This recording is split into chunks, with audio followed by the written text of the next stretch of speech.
ఇప్పుడు నేను మీకు ప్రపంచంలోనే అతి అరుదుగా ఉండే ఒక ఆర్కిటెక్ట్కి సంబంధించిన ఒక గుడిని చూపిస్తానండి.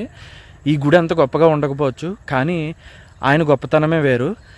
ప్రపంచంలోనే అత్యంత అడ్వాన్స్డ్గా నిర్మించిన ద్వారకాన్ని నిర్మించిన అతి గొప్ప ఆర్కిటెక్ట్ అయిన విశ్వకర్మ గారి గుడి అయితే నేను మీకు చూపిస్తాను.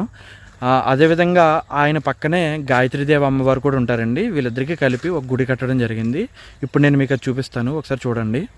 మీరు అక్కడ చూస్తున్నారు కదా, అది వచ్చేసి గరగబరు వంతెన. ఆ వంతెన నుండి ఈ మెట్ల దగ్గర ఇలా వస్తే సిమెంట్ రోడ్డు వైపు ఇక్కడ ఒక గుడి ఉంది చూడండి.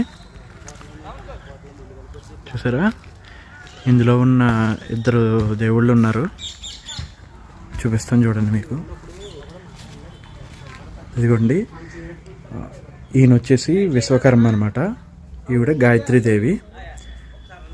ఇలాగా ఇద్దరికి గుడి కట్టడం జరిగింది.